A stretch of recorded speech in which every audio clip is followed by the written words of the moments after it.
بسم اللہ الرحمن الرحیم۔ السلام علیکم ورحمۃ اللہ وبرکاتہ۔ البشیر اسلامک چینل سے آپ کی بہن فرزانہ بشیر آپ سے مخاطب ہے۔ چند دنوں میں ہی عشرہ ذی الحج کا آغاز ہونے والا ہے۔ یہ برکتوں اور رحمتوں کا وہ مہینہ ہے جس کی تیاریاں ہمیں مکمل کرنی ہیں۔ یہ حرمت والا بابرکت مہینہ ہے۔ اس میں نیکیوں اور عبادات کا ثواب دگنا کر دیا جاتا ہے۔ سورہ توبہ کی آیت نمبر 36 سے اس مہینے کی حرمت کا آپ اندازہ لگا سکتے ہیں۔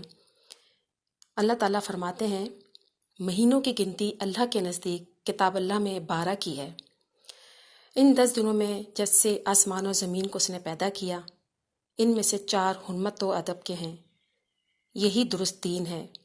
تم ان مہینوں میں اپنی جانوں پہ ظلم نہ کرو۔ یعنی کہ حرمت کے 4 مہینے ہیں: ذی القعدہ، ذی الحج، محرم اور رجب۔ ان مہینوں میں قتال و جدال کی ممانعت ہوتی ہے۔ عربوں میں حرمت والے مہینوں میں قتال و جدال اور لوٹ مار کو سخت ناپسند کیا جاتا تھا۔ حدیث پاک میں ہے کہ رسول پاک صلی اللہ علیہ وآلہ وسلم نے ارشاد فرمایا، کوئی دن اللہ کے ہاں ان 10 دنوں سے زیادہ عظمت والا نہیں، اور نہ ہی کسی دن کا عمل اللہ کو ان 10 دنوں کے عمل سے زیادہ محبوب ہے۔ اس سے آپ اندازہ لگا سکتے ہیں کہ ان دنوں کی عبادات کتنی زیادہ اہم اللہ تعالیٰ کے نزدیک ہے۔ اور ان 10 دنوں میں یعنی عشرہ ذی الحج میں کوشش کریں کہ زیادہ سے زیادہ عبادات کا اہتمام کریں، نوافل کا اہتمام کریں اور روزے کا اہتمام کریں۔ تحلیل پڑھیے، تکبیرات پڑھیے۔ تحلیل میں آپ لا الہ الا اللہ، تکبیر میں اللہ اکبر اور تحمید میں الحمدللہ اس کا اہتمام کریں، اور چلتے پھرتے آپ اس کو پڑھیے۔ عشرہ ذی الحج کی یہ خاص تسبیحات ہیں جو میں آپ کو بتا رہی ہوں، کیونکہ اس سے آپ کی نیکیوں اور عبادتوں کا ثواب دوگنا کر دیا جاتا ہے۔ نماز کی پابندی تو لازمی رکھنی ہی ہے، اس کے علاوہ آپ نے نوافل کا اہتمام کرنا ہے، قرآن پاک کی تلاوت کرنی ہے۔ ان 10 دنوں کی ایک خاص بات یہ بھی ہے کہ ان 10 دنوں میں ہمیں وہ کافی عبادات مل جاتی ہیں جو پورے سال میں نہیں مل پاتی یا پورا سال لگ جاتا ہے، جیسے نماز، روزہ، صدقہ اور حج۔ اب یہاں جو روزے ہیں یہ نفلی روزے ہیں، اور نماز تو فرض نماز تو ہے ہی، اس کے علاوہ نفلی عبادات بہت اہمیت کا حامل ہے۔ آپ صلی اللہ علیہ وآلہ وسلم نفلی روزوں کا خاص اہتمام فرمایا کرتے تھے۔ بخاری شریف کی حدیث ہے، رسول پاک صلی اللہ علیہ وآلہ وسلم نے ارشاد فرمایا، عشرہ ذی الحج میں کیے گئے اعمال اللہ کو سب سے زیادہ محبوب ہیں، حتیٰ کہ جہاد فی سبیل اللہ بھی اتنا پسندیدہ نہیں سوائے اس جہاد کے جس میں انسان شہید ہوا ہو۔ اس حدیث کی وضاحت یہ ہے کہ آپ جو بھی عمل کریں گے وہ جہاد سے بھی زیادہ افضل ہوں گے۔ ذی الحج کا مہینہ چونکہ ہر برکت کا مہینہ ہے، حرمت والا مہینہ ہے، اور اللہ تعالیٰ یوم عرفہ یعنی 9 ذی الحج کو بے شمار لوگوں کو جہنم سے نجات عطا فرماتے ہیں، اور اس عشرے میں اللہ تعالیٰ اپنی رحمت اور برکت انسانوں پہ برساتے ہیں۔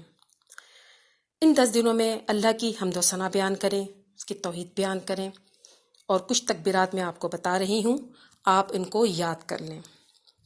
پہلی تکبیر ہے اللہ اکبر، اللہ اکبر، اللہ اکبر، لا الہ الا اللہ واللہ اکبر وللہ الحمد۔ یہ پہلی تکبیر آپ کو میں نے تسبیح بتائی ہے۔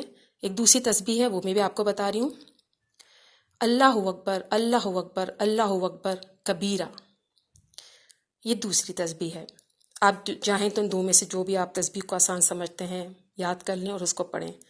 تیسری ایک تسبیح اور بتا رہی ہوں میں آپ کو، سبحان اللہ والحمد للہ لا الہ الا اللہ واللہ اکبر، اللہ اکبر، اللہ اکبر وللہ الحمد۔ اب آپ جس تسبیح کو یاد کر لیں اس کو اٹھتے بیٹھتے آپ گھر میں کام کرتے ہوئے ان تسبیحات کو پڑھتے رہیں، تاکہ اس بابرکت مہینے کے جو برکات ہیں وہ آپ پر بھی اللہ تعالیٰ نازل فرمائے۔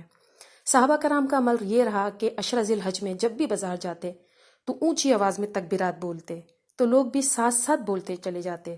اس طرح ایک سے دوسرے، دوسرے سے تیسرے تک تکبیرات پہنچتی اور ثواب اس کا حاصل کرتے۔ خواتین گھر میں پست آواز میں اس کو پڑھ سکتی ہیں۔ دوسری اہم بات یہ ہے کہ اس مہینے کے جو روزے ہیں اس کے حوالے سے میں آپ کو ضرور بتاؤں گی کہ بہت فضیلت والے روزے ہیں، خاص طور پہ 9 ذی الحج یعنی عرفہ کا روزہ۔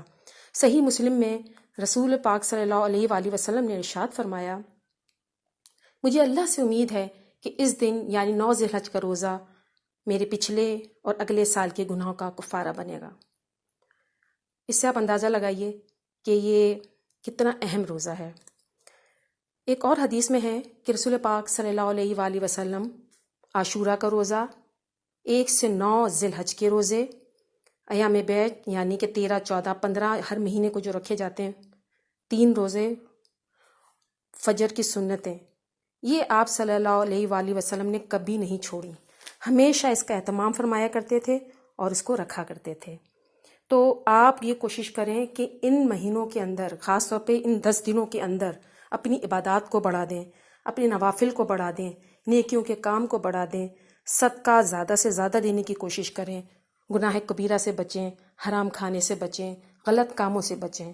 یہ 10 دن اللہ تعالیٰ کے ہاں بہت بابرکت والے مہینے ہیں، اور اس کے علاوہ ان 10 دنوں میں اللہ تعالیٰ دعاؤں کو قبول فرماتے ہیں۔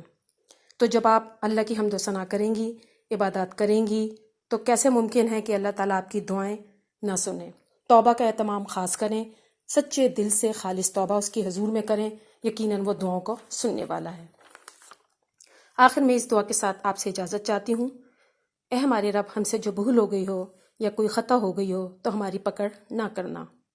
اے ہمارے رب، ہم پر وہ بوجھ نہ ڈال جو ہم سے پہلے لوگوں پہ ڈالا تھا۔ اے ہمارے رب، ہم پر وہ بوجھ نہ ڈال جس کو اٹھانے کی ہم میں طاقت نہ ہو۔